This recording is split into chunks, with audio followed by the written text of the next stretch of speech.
टेकी पवन academy को subscribe करने के लिए ये बटन दबाएं। वेलकम स्टूडेंट्स, मेरे चैनल टेकी पवन एकेडमी में आपका फिर से स्वागत है।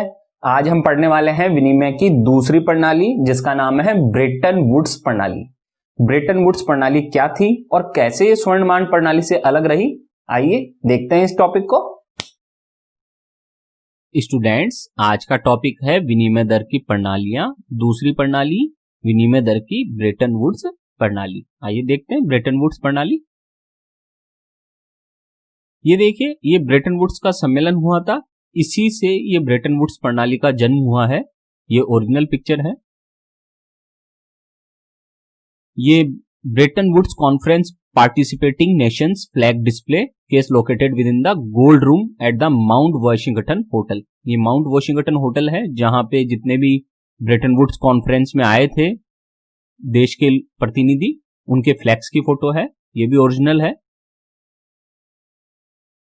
अब हम विदेशी विनिमय दर का अर्थ देख लेते हैं शॉर्ट में। एक देश की करेंसी का दूसरे देश की करेंसी के रूप में मूल्य ही विदेशी विनिमय दर कहलाता है। इसे घरेलू करेंसी का बाह्य मूल्य या फोटेक्स दर भी कहते हैं।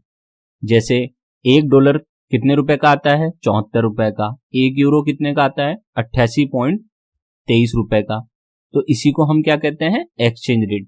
कि एक देश की करेंसी दूसरे देश की करेंसी के रूप में कितनी उसकी वैल्यू है, उसको हम एक्सचेंज रेट या फॉरेन एक्सचेंज रेट के नाम से जानते हैं। आगे बढ़ते हैं।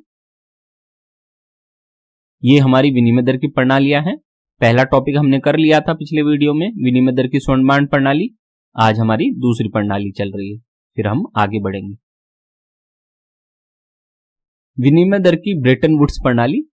ब्रेटन वुड्स सम्मेलन, जिसे औपचारिक रूप से संयुक्त राष्ट्र के मौद्रिक और वित्तीय सम्मेलन United Nations monetary and financial conference के रूप में जाना जाता है, अंतर्राष्ट्रीय मौद्रिक और वित्तीय आदेश को विनियमित रेगुलेट करने के लिए न्यू हैम्पशायर संयुक्त राज्य अमेरिका के Bretton Woods Mount Washington hotel में सभी 44 संबद्ध देशों के 730 प्रतिनिधियों की उपस्थिति में द्वितीय विश्व युद्ध के समापन के बाद 1 जुलाई 1944 से 22 जुलाई 1944 तक ये सम्मेलन संपन्न हुआ। तो ब्रेटन वुड्स सम्मेलन कब हुआ?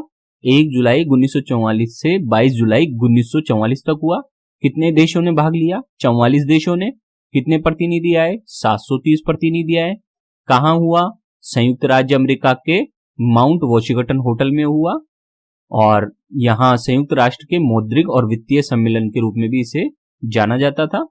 आगे बढ़ते हैं। 1944 में ब्रेटन वुड्स सम्मेलन में अंतर्राष्ट्रीय मुद्रा कोष और विश्व बैंक की स्थापना हुई। विश्व बैंक और अंतर्राष्ट्रीय मुद्रा कोष की स्थापना किससे हुई? 1944 में संपन्न हुए ब्रेटन वुड्स सम्मेलन के तहत। परिसंपत्तियों के चयन के रूप में यह अंतर्राष्ट्रीय स्वर्णमान से भिन्न था। पहले कौन सी थी? स्वर्णमान की प्रणाली थी, गोल्ड की, जिसमें राष्ट्रीय करेंसी को परिवर्तनीय बना दिया गया। करेंसियों की परिवर्तनशीलता की द्विस्तरीय प्रणाली की स्थापना कर दी गई ब्रेटन वुड्स के तहत, जिसके केंद्र में डॉलर को रखा गया। अर्थात उन्होंने गोल्ड की जो एक्सचेंज रेट होती थी, गोल्ड स्टैंडर्ड होता था, उसके स्थान पर क्या कर दिया इन्होंने? करेंसी को यूज कर लिया, किसी एक देश की करेंसी, जिसे इन्होंने अमेरिका के डॉलर को स्वीकार कर लिया, और अमेरिका के डॉलर के आधार पर इन्होंने अन्य देशों की परिवर्तनशीलता को लागू किया। संयुक्त राज्य अमेरिका के मौद्रिक प्राधिकरण के द्वारा $35 प्रति आउंस सोने की निश्चित दर पर डॉलर के सोने में परिवर्तनशीलता की गारंटी प्रदान। अमेरिका के जो मौद्रिक प्राधिकरण है, जो वहां का केंद्रीय बैंक है, उसने गारंटी दी कि $35 प्रति आउंस सोना जो रेट है, उसके आधार पर हम किसी भी मुद्रा को परिवर्तनशील करने की गारंटी देते हैं। इस प्रणाली के दूसरे स्तर में अंतर्राष्ट्रीय मुद्रा कोष के प्रत्येक सदस्य देशों की मुद्रा प्राधिकरण के प्रति प्रतिबद्धता थी, जिसके अंतर्गत वे अपनी मुद्रा को एक निश्चित दर पर डॉलर में परिवर्तन कराना चाहते थे। इस दूसरे स्तर को अधिकृत विनिमय दर का नाम दिया गया। अब आगे देखते हैं इसके बारे में और उदाहरण देखते हैं कैसे इसमें ट्रांजैक्शन होता था। उदाहरण के लिए, यदि फ्रांस की मुद्रा फ्रंक का 5 फ्रंक प्रति डॉलर के रूप में विनिमय किया जा सकता था। 5 फ्रंक प्रति डॉलर, $1 बराबर 5 फ्रंक, और $35 प्रति आउंस की दर से सोने का विनिमय डॉलर के रूप में किया जा सकता था। तो इस प्रकार फ्रंक का मूल्य कितना हुआ? फ्रंक का मूल्य होगा 175 फ्रंक प्रति आउंस सोने की दर पर निर्धारित किया गया। कैसे? 5 फ्रंक प्रति डॉलर गुणा $35 प्रति आउंस। 5 फ्रंक की वैल्यू कितनी हुई? 5 फ्रंक की वैल्यू हुई प्रति डॉलर गुणा करो इसको $35 प्रति आउंस से, क्योंकि $1 में 35 डॉलर में 1 आउंस आता था गोल्ड, तो उसके आधार पर इसकी रेट तय की गई कि 5 फ्रंक प्रति डॉलर को गुणा किया गया $35 प्रति आउंस से। तो इस प्रकार से 175 फ्रंक प्रति आउंस सोने की दर निश्चित हुई। विनिमय दर में परिवर्तन की अनुमति केवल देश के भुगतान संतुलन में आधारभूत असंतुलन की स्थिति में ही दी जाती थी, अर्थात इसमें परिवर्तन की अनुमति दी गई। पिछली वाली जो स्वर्णमान प्रणाली थी उसमें गोल्ड एक्सचेंज रेट में चेंज नहीं हो सकता था, कोई अनुमति नहीं दी गई थी कि आप अपनी एक्सचेंज रेट को कम कर ले। लेकिन यहाँ क्या है कि अगर आपका भुगतान संतुलन किसी कारणवश बहुत ज्यादा असंतुलन में है, आपको बहुत ज्यादा हानि हो रही है, तो आपको अनुमति दी गई कि आप उसके अनुसार काम कर सकते हैं, जिसका अभिप्राय भुगतान संतुलन में पर्याप्त अनुपात में चिरकालिक घाटे से। ऐसी विस्तृत परिवर्तनीय पद्धति की आवश्यकता थी क्योंकि विभिन्न देशों में सोने का आरक्षित भंडार एक समान नहीं था। और ये क्यों जरूरी था? क्योंकि अलग अलग देशों में सोने का भंडार अलग अलग था, तो उनके लिए ये थोड़ा उनको परिवर्तनशीलता देना जरूरी हो गया था। अधिकृत सोने के आरक्षित भंडार का 70% केवल संयुक्त राज्य अमेरिका के पास था। जितना गोल्ड था उसका रिजर्व भंडार का 70% गोल्ड किसके पास था? अकेला अमेरिका के पास।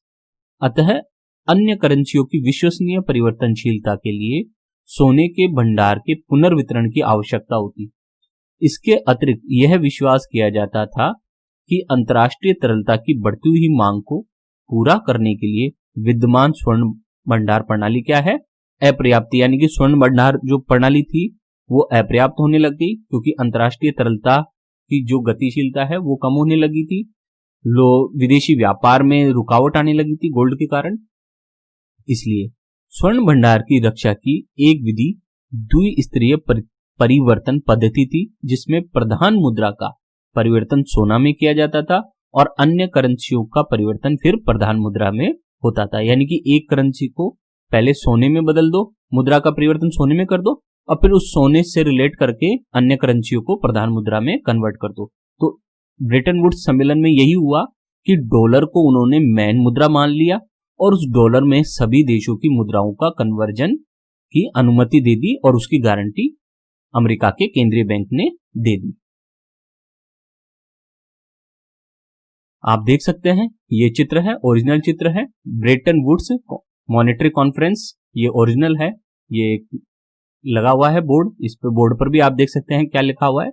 इन 1944 the United states government choose the Mount Washington Hotel as the site for a gathering of representatives from 44 countries.